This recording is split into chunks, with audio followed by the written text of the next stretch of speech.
নমস্কাৰ মৰমৰ ছাত্ৰ ছাত্ৰীসকল, ভালে আছানে তোমালোকে? আশা কৰোঁ আটাই ভালে আছা। আজি তোমালোকক এটা কথা সুধিব খুজিছোঁ মই। তোমালোকে কাৰোবাক সহায় কৰি পাইছানে?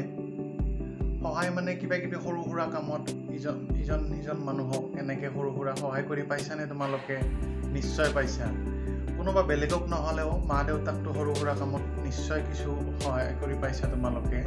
গতিকে সহায় কৰাটো এটা মানুহৰ বিৰাট ভাল গুণ, আৰু আমি সহায় কৰিব লাগে বেলেগক। মা দেউতাক ইটো সিটো সৰু সুৰা কামতেই হওক বা অইন মানুহকেই হওক আমি সহায় কৰিব লাগে। আৰু এই সহায়ৰ ওপৰতে আজি এটা আমি পাঠ পঢ়িব গৈ আছোঁ। পাঠটোৰ নাম হৈছে দ্য জয় অফ হেল্পিং।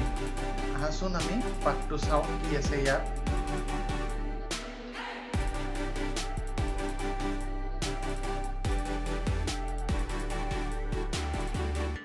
আহা ককা আৰু আইতা, মই ৰাস্তাটো পাৰ কৰাই দিম।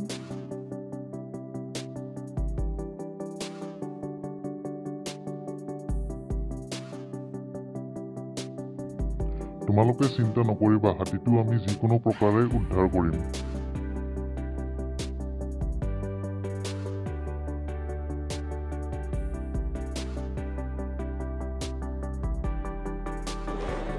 এই চিৰিডাল লোৱা, ইয়াৰ সহায়ত সহজে গছত বগাই আম পাৰিব পাৰিবা।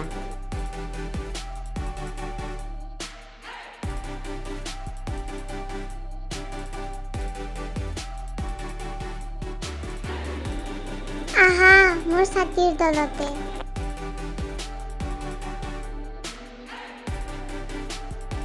দেখিলানে মৰমৰ ছাত্ৰ ছাত্ৰীসকল, ইয়াত কেনেদৰে ইজনে সিজনক সহায় কৰিছে।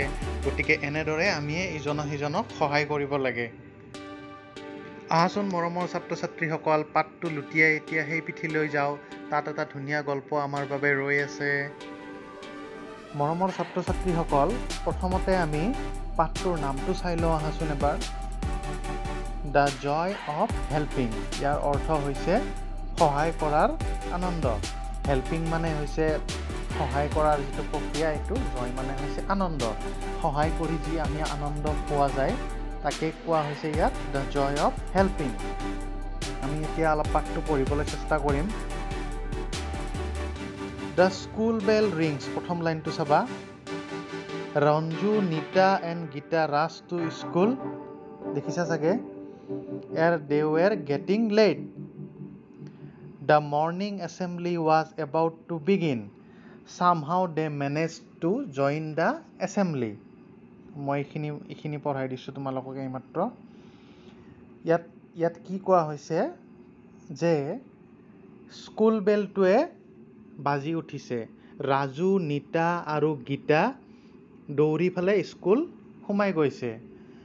প্ৰাতঃসভাখন মাত্ৰ আৰম্ভ হ'বৰ হৈছিলেই। সিহঁতে মানে অলপ দেৰিকৈ স্কুল পালে। তেওঁলোকে কিবা কৈহে প্ৰাতঃসভাখন পালে। তেওঁলোক তিনিওজন বন্ধু বান্ধৱী আছিল। তাৰপিছত আমি পিছৰখিনি চাই লৈ আহাচোন ইয়াত। ইয়াৰ পৰা চাম আমি। At the and of the assembly the headmaster announced, I have something very important to tell you. We all know about the earthquake that occurred yesterday. কি কৈছে যে, আমি এইখিনি পঢ়াই দিছোঁ যে প্ৰাতঃসভা শেষ হোৱাৰ পিছত হেডমাষ্টাৰজনে ঘোষণা এটা দিছে যে মোৰ এটা বহুত দৰকাৰী কথা তোমালোকক ক'ব লগা আছে। আমি সকলোৱে জানো যে আমাৰ ওচৰৰ জিলা এখনত ভূমিকম্প গৈছে। তেনেকৈ প্ৰধান শিক্ষকজনে ঘোষণা এটা কৰিছে। ইয়াৰ পৰা আমি চাম এতিয়া। It destroys many areas in our neighboring districts. People have lost their homes and belongings. Many people have died. Many have got injured.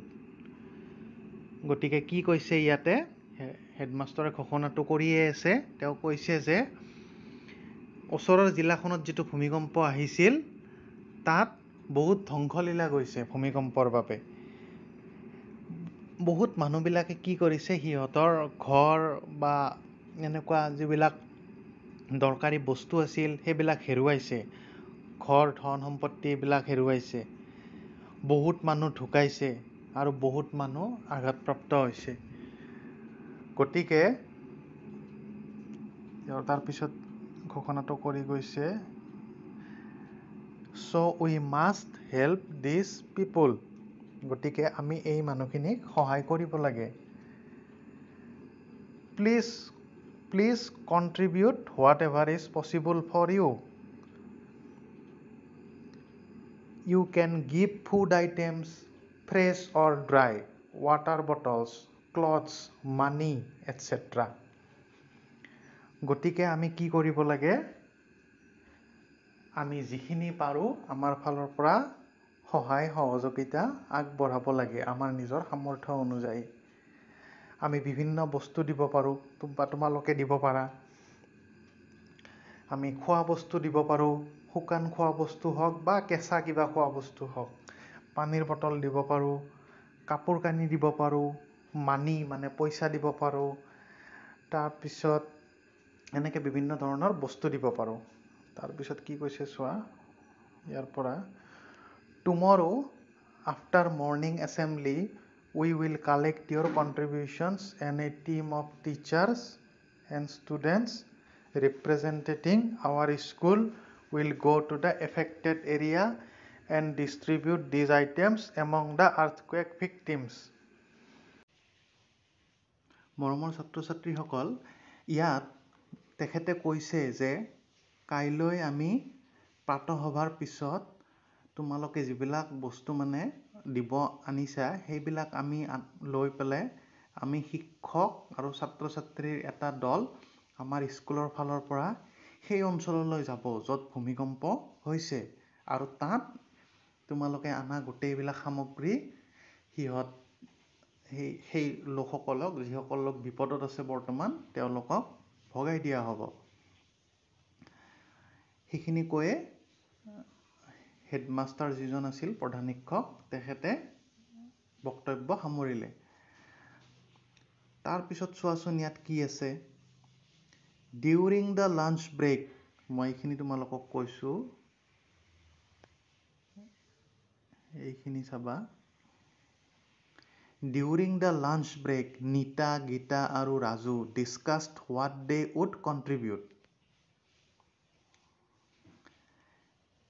কি হ'ল, যেতিয়া আমাৰ জিৰণি সময় হ'ল স্কুল চলি থকাৰ মাজত, যেতিয়া আমাৰ ব্ৰেক দিয়া হ'ল, তেতিয়া কি হ'ল, তিনিওজন বন্ধু বান্ধৱী নীতা, গীতা আৰু ৰাজুৱে সিহঁতৰ মাজত আলোচনা কৰিবলৈ ধৰিলে যে কোনে কি আমি দুৰ্গত লোকসকলৰ সহায়ৰ কাৰণে দিব পাৰিম। ৰাজুৱে প্ৰথমতে কি ক'লে চোৱাচোন, ৰাজুৱে কৈছে, I had like to give food items like bread, biscuits and fruits. Raju, মই খোৱা বস্তু যেনে ৰুটি, বিস্কুট আৰু ফল মূল মই দিব পাৰিম। Gita, That's great. I will contribute some money and a carton of drinking water. গীতাই কি কৈছে, গীতা, বৰ বঢ়িয়া কথা হৈছে, ময়ো কিছু টকা আৰু এটা পানীৰ বটল থকা এটা পেকেট দিম। Nita, Please suggest what I should contribute. নীতাই কি কৈছে, মোক এটা তোমালোকে উপদেশ দিয়াচোন, মই কি দিলে ভাল হ'ব, তোমালোকৰখিনিতো ক'লাই বাৰু। তাৰপিছত ৰাজুৱে কৈছে, Raju, Why don't you bring some clothes? You can collect some. ৰাজুৱে কি কৈছে যে তুমি কিয় কিছুমান কাপোৰ লৈ নাহা, কিছুমান ব্যৱহাৰ হোৱা কাপোৰো আনিব পাৰা। ইয়াৰ পিছত আমি পাঠটো লুটিয়াব লাগিব। পাঠটো আমি লুটিয়াই পেলাই দেখা পালোঁ ইয়াত লিখা আছে from your neighbors homes too. গতিকে আমি আকৌ আগৰ পেজটোলৈ যাওঁ আহাচোন। ৰাজুৱে কি কৈছিলে, Why don't you bring some clothes? You can collect some. from your neighbor's home too. যে ৰাজীও কি ক'লে যে তুমি কিয় কিছুমান কাপোৰ লৈ নাহা কিয় কিছুমান ব্যৱহাৰ হোৱা কাপোৰ তুমি ওচৰ চুবুৰীয়াৰ পৰাওতো কাপোৰখিনি কিছুমান গোটাব পাৰা এনেকৈ নেইবাৰ মানে ওচৰ চুবুৰীয়া নেইবাৰছ হোম ওচৰ চুবুৰীয়াৰ ঘৰ এতিয়া আমি এইখিনি চাবা ইয়াৰ পৰা এইখিনি you can also collect some containers to store food that will be of great help to the affected people তুমি কিছুমান খাদ্য বস্তু থোৱাৰ কাৰণে কিছুমান বাকচৰ নিচিনা বা টেমাৰ নিচিনা বস্তু গোটাব পাৰা এইবিলাক বিৰাট সহায় হ'ব সেইবিলাক মানুহৰ কাৰণ খাদ্য বস্তুবিলাক তাত থৈ দিব পাৰিব তাৰপিছত আমাৰ এবাৰ নিতাই এইখিনি ক'ব নিতা thanks a lot Raju for your suggestions I will try to collect what you suggested Nitai কি ক'লে ৰাজু তোমাক বহুত ধন্যবাদ তোমাৰ এই উপদেশটোৰ বাবে মই চেষ্টা কৰিম বস্তুবিলাক গোটাব তুমি যিবিলাক মোক উপদেশ দিলা তাৰপিছত গীতা এইখিনি Gita can anyone help me bring the bottles of water or shall I ask the shop to deliver them to the school গীতাই কি ক'লে যে মই যে পানীৰ বটল দিব খুজিছিলোঁ পানীৰ বটলৰ যিটো পেকেট আছে মই নিজেই এইটো মই দোকানীজনক স্কুলৰ দিবলৈ কম নেকি এইটো কোনোবাই মোক সহায় কৰিব নেকি এইটো পেকেটত আনাত আৰু নহ'লে মই দোকানীজনক দিব ক'ব লাগিব গীতাই তেনেকৈ কৈছে কাৰণ জানাই পানীৰ বটলৰ যিটো ডাঙৰ পেকেট থাকে সেইটো ওজন হয় গীতাই নিজে আনিব নোৱাৰিব ৰাজুৱে কি ক'লে আমি ৰাজু এইটো লাইন পঢ়িম এতিয়া আমি Raju I think you can talk to the headmaster ৰাজুৱে ক'লে যে তুমি এই বিষয়ে আমাৰ প্ৰধান শিক্ষক মহোদয়ক সুধিব পাৰা তাৰপিছত এইখিনি পঢ়িম আমি Next day at school all the children and teachers assembled in the school playground with their contributions পিছদিনা কি হ'ল সকলো ছাত্ৰ ছাত্ৰী শিক্ষক গোটেইবিলাক বিদ্যালয়ৰ যিখন আমাৰ খেল খেলোৱা যিখন তাতে ফিল্ড আছে তাতে যিখন আমাৰ খেল ধেমালি কৰা হয় যিখন আমাৰ তাত সকলোৱে গোট খালে আটাইবিলাক দিব লগা বস্তুবিলাকৰে সৈতে The headmaster thanked all of them for their support প্ৰধান শিক্ষক মহোদয় হেডমাষ্টাৰজনে কি কৰিলে সকলোকে ধন্যবাদ জনালে এনেকৈ যে তেওঁৰ ঘোষণাত যে সকলোৱে কিবা নহয় কিবা কিবি লৈ আহিছে সেইকাৰণে সকলোকে ধন্যবাদ জনালে The goods van and a team of teachers and students then left for their destination এখন মাল কঢ়িওৱা গাড়ীৰে কি কৰিলে এটা ছাত্ৰ ছাত্ৰী আৰু শিক্ষকৰ এটা দল বস্তু বাহানিৰ সৈতে সেই গাড়ীখনত সেই ভূমিকম্প বিধ্বস্ত অঞ্চললৈ গুচি গ'ল তাৰপিছত চাম আমি ইয়াত In an hour they reached the earthquake affected place এঘণ্টাৰ ভিতৰত তেওঁলোকে সেই ভূমিকম্প যি ঠাইত হৈছিল সেই ঠাই গৈ পালে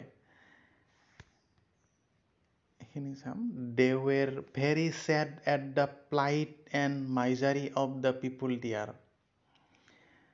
তেওঁলোকে তাত থকা মানুহবিলাকৰ দুখ দুৰ্দশা দেখি পেলাই বিৰাট দুখী হৈছিল They distributed the things among the people তেওঁলোকে যিবিলাক বস্তু লৈ গৈছিল সেইবিলাক মানুহৰ মাজত ভগাই দিলে Everyone was very grateful to the volunteers for their help মানুহবিলাকে যিবিলাক বিধ্বস্ত অঞ্চলৰ মানুহ আছিল সকলোকে যিবিলাক মানুহে সিহঁতক সহায় কৰিছে এনেকৈ সকলোকে ধন্যবাদ জ্ঞাপন কৰিছিল এনেকৈ সকলোকে গতিকে The team members felt very happy to have helped the people in distress. আকৌ স্কুলৰ পৰা যিখিনি গৈছিলে যিটো আমাৰ দল শিক্ষক আৰু ছাত্ৰ ছাত্ৰীৰ দল তেওঁলোকেও নিজকে বহুত সুখী অনুভৱ কৰিছিল সিহঁতক সহায় কৰিব পাৰি ৰাজু said to himself ৰাজুৱে নিজকে নিজেই কৈছিল Helping people in need is a really wonderful feeling. The next time I see anyone in such a plight, I must try to help. ৰাজুৱে নিজকে নিজে কি বুলি কৈছিলে যে মানুহক সহায় কৰাটো এটা বিৰাট ভাল লগা এটা অনুভৱ মই পিছৰ বাৰ যাকে কষ্টত কাৰোবাক দেখা পাওঁ তাকে এনেদৰে সহায় কৰিব চেষ্টা কৰিম গতিকে মৰমৰ ছাত্ৰ ছাত্ৰীসকল আমাৰ এইটোৱে আছিল পাঠ আশা কৰোঁ তোমালোকে বুজি পাইছা ভালকৈ গতিকে আজিলৈ ইয়াতে আমি সামৰিছোঁ ধন্যবাদ